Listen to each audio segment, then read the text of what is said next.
हम सबने बचपन से सुना है कि पैसा इन्वेस्ट करना है, कहाँ करे? गोल्ड में डाल दो, सेफ रहता है। अच्छा, गोल्ड नहीं समझ में आ रहा, रियल एस्टेट में डाल दो, नहीं तो गवर्नमेंट सिक्योरिटी में डाल दो, नहीं तो एफडी में डाल दो, पैसा सेफ रहता है। मगर बदलते जमाने के साथ सोच में बदलाव लाना भी बेहद जरूरी है। इस बात में कोई दो राय नहीं है कि हर इंसान चाहता है उसके इन्वेस्टमेंट पे रिस्क कम से कम हो, रिटर्न उससे ज्यादा मिल जाए। मगर मुझे एक बात बताइए, सोचने वाली बात यह है कि क्या 2025 में भी आपके लिए गोल्ड में, रियल एस्टेट में, गवर्नमेंट सिक्योरिटीज में इन्वेस्ट करना उतना ही फायदेमंद है? अगर आप कंफ्यूज्ड हैं तो कोई बात नहीं, आज की वीडियो में डेटा के दम पे मैं आपको बताने वाली हूँ कि पिछले 10 सालों में इन सभी इन्वेस्टमेंट प्रोडक्ट्स का परफॉर्मेंस क्या रहा है और आपके लिए किसमें पैसा लगाना आज की डेट में सबसे ज्यादा फायदेमंद हो सकता है। इस वीडियो को अंत तक ध्यान से देखिएगा ताकि आप कोई भी इंपॉर्टेंट पॉइंट मिस आउट ना कर दें।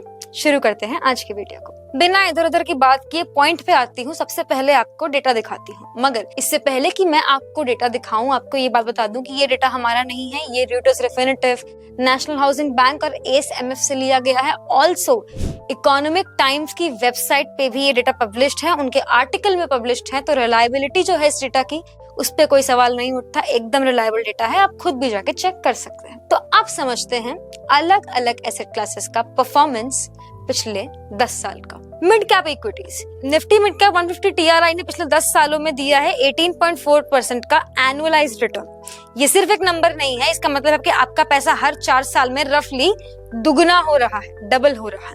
Large cap equities, Nifty 50 TRI ने दिया है 14.8% का CAGR, जो कि हाँ कम है मिड कैप से, मगर फिर भी जब मैं गोल्ड का डेटा दिखाऊंगी तो उससे कहीं ज्यादा है। अब बात करते हैं गोल्ड की। हमेशा से गोल्ड हाई डिमांड में रहा है, कल्चरल और इमोशनल अटैचमेंट के साथ रहा है, हर गिरावट के बाद बाउंस बैक भी करता है, इकोनॉमिक अनसर्टेनिटी में सेफ हेवन भी माना जाता है। मगर पिछले 10 सालों में गोल्ड ने दिया है 14.7% का CAGR। अब एक बात पे गौर करिएगा, गोल्ड ने बुरा परफॉर्म नहीं किया है, लेकिन तब भी वो इक्विटी से पीछे रह गया। लार्ज कैप में देखें तो 0.1% का ही डिफरेंस है, मगर जब हम मिड कैप की बात करेंगे तो 3.7% का डिफरेंस है गोल्ड के रिटर्न्स में और मिड कैप इक्विटी के रिटर्न में, जो कि अभी आपको छोटा सा लग रहा होगा, मगर जब हम बात करते हैं कंपाउंडिंग की तो ये गैप करोड़ों रुपए का हो जाता है। अब बात करेंगे 10 ईयर गवर्नमेंट सिक्योरिटीज की। स्टेबिलिटी के लिए परफेक्ट इन्वेस्टमेंट ऑप्शन है, लेकिन सिर्फ 7.4% का CAGR दिया है। तो गवर्नमेंट सिक्योरिटीज में आपके पैसे का जो ग्रोथ इंजन है वो तो बंद है। ये इन्फ्लेशन को बीट करता है, लेकिन लॉन्ग टर्म में आपका पैसा ग्रो नहीं करेगा, यानी कि मोटा मोटा आपको वेल्थ क्रिएट करके नहीं दे पाएगा। अब बात करेंगे रेजिडेंशियल रियल एस्टेट की। रियल एस्टेट ने दिया है 5.9% का CAGR, मतलब almost equal to inflation. Over supply, liquidity problem और पॉलिसी हर्डल्स ने इसको एक स्लो मूविंग एसेट बना दिया है, यानी कि ऑलमोस्ट इन्फ्लेशन बीट कर सकता है, लेकिन तब भी परफॉर्मेंस वाइज सबसे नीचे है। एक और बहुत इंपॉर्टेंट बात मैं आपको बता दूं कि यहाँ जो हम गोल्ड की बात कर रहे हैं वो फिजिकल गोल्ड यानी ज्वेलरी या कॉइन्स, वो नहीं, हम बात कर रहे हैं डिजिटल गोल्ड की, यानी गोल्ड MF या गोल्ड ETF। क्योंकि फिजिकल गोल्ड में अगर आप इन्वेस्ट करते हैं तो ये जो 14.7% के रिटर्न्स आप देख रहे हैं वो आधे रह जाएंगे। बाय द वे, इस पे भी एक वीडियो मैं ऑलरेडी बना चुकी हूँ जिसमें मैंने फिजिकल गोल्ड और डिजिटल गोल्ड दोनों को एक्सप्लेन किया है, उन दोनों का कंपैरिजन किया है और समझाया है कि क्यों डिजिटल गोल्ड को ज्यादा प्रेफरेंस देनी चाहिए और फिजिकल गोल्ड में इन्वेस्ट करके आप किन चीजों पे मिस आउट कर रहे हैं। तो सिंपल बात यह है कि मिड कैप इक्विटीज ने दिया है 18.4%, लार्ज कैप ने दिया है 14.8%, गोल्ड ने दिया है 14.7%, गवर्नमेंट सिक्योरिटीज ने दिया है 7.4% और रियल एस्टेट ने दिया है 5.9% का रिटर्न।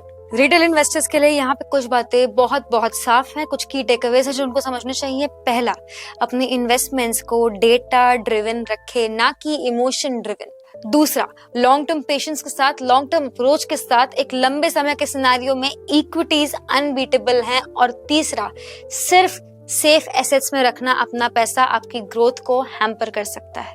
और जहां तक रही बात रियल एस्टेट की, तो यहाँ मैं आपको बता दूं, हो सकता है आप अपने आसपास देखते हो तो आपको लगता हो कि जमीन खरीद लेंगे, बहुत पैसा है। मगर अगर बात हम रिटर्न की करें, अगर बात हम डेटा की करें, तो डेटा इस चीज के बिल्कुल खिलाफ है। अगर आप इंडिया में रियल एस्टेट में पैसा लगाते हैं तो आपको 5 से 6% का रिटर्न मिल जाएगा। और ये डेटा जो है वो पूरा ओवरऑल इंडिया का है, यानी कि छोटे शहरों में भी जो रिटर्न्स आएंगे वो आने वाले समय में 5 से 6% तक के ही रहेंगे। तो एज एन इन्वेस्टर क्या करना है, आपको अपनी इन्वेस्टमेंट्स को, अपने पोर्टफोलियो को डाइवर्सिफाई करना है. Do not stick to a single asset just because you have an emotional attachment towards it. And please make sure that you are making wiser investment choices in 2025. And for any help whatsoever you can always reach out to us. अगर आपको ये video पसंद आई, like this video, share with your friends, subscribe to our channel. आपके मन में कोई भी सवाल हो, drop a comment. Please do drop a comment. Our team will be very happy to get back to you. And stay tuned for us for more such data-driven insights in 2025 for making smarter investment decisions. जल्द मिलूंगी एक और ऐसे ही video के साथ. जुड़े रहिए and press the bell icon for instant updates.